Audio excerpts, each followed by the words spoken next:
Hey, this is Mickey from Neo 39, 14 years in the game, year 12, day 12, 2008. One of the most hectic releases and anticipated releases of all time. This is one of those ones that I had to camp out for that you could not imagine. I'm gonna tell you some blistering cold stories. Talking about CDP 1112.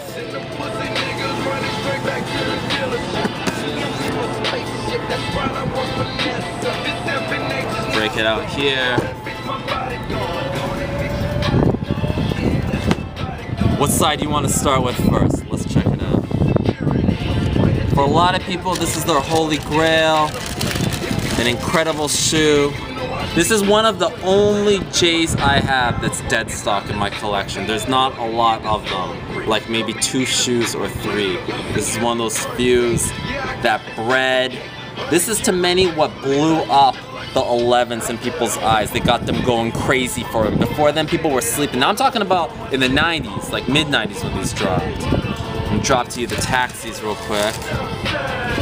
Now let me tell you a story about this. Alright, it was 2008. I was at my home, I was on the computer, checking out Nike Talk, getting ready to do this, to get this shoe the next day. Then I started thinking, let me drive by Footlocker in Pasadena. And this is the one next to Neo 39 that just recently closed down.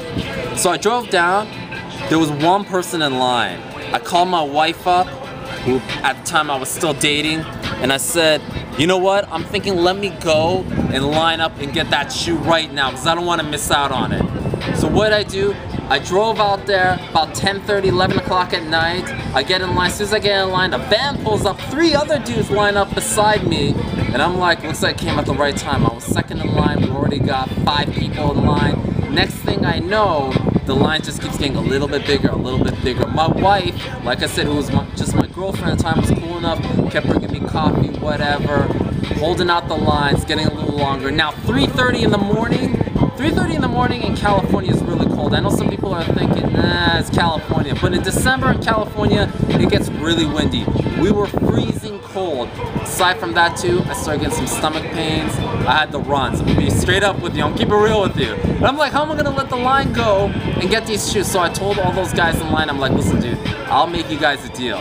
I want these shoes. I don't want y'all to like take my line or give it to someone else. I'll buy each and every one of you whatever you want from 7-Eleven on my way back. If you hold my spot, I'm gonna go home and use the bathroom. So they were like cool with it. Went to 7-Eleven, got them all coffees and donuts, made some great friends out of the situation. Stayed in line the rest of the night. Morning comes, sun starts coming out, starts getting real hot. We're getting anxious, we're getting ready to go. All of a sudden, the guy who's right in front of me, his cousin comes out of a club. Now this kid's not dressed in camp out gear. He's wearing a blazer or a turtleneck, what have you, and he was a big dude. He comes up and he's like, yo, I'm just gonna go and right here, this is my cousin, I'm gonna get my size. And I'm like, as long as you're not getting my size, I don't care.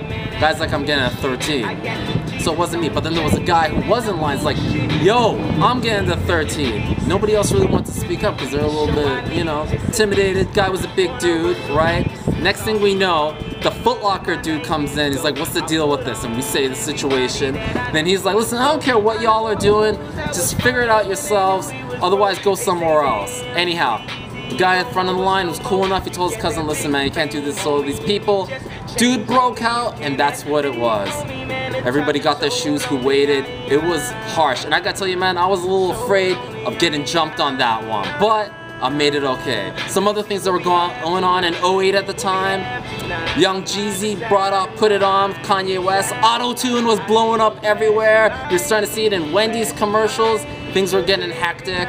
And that's how it was in 08. Also, another tip too, you start seeing the streetwear game come up. Seeing brands like Crooks and Castles in the hundreds start to blow up, and you're seeing the hip-hop lines die off.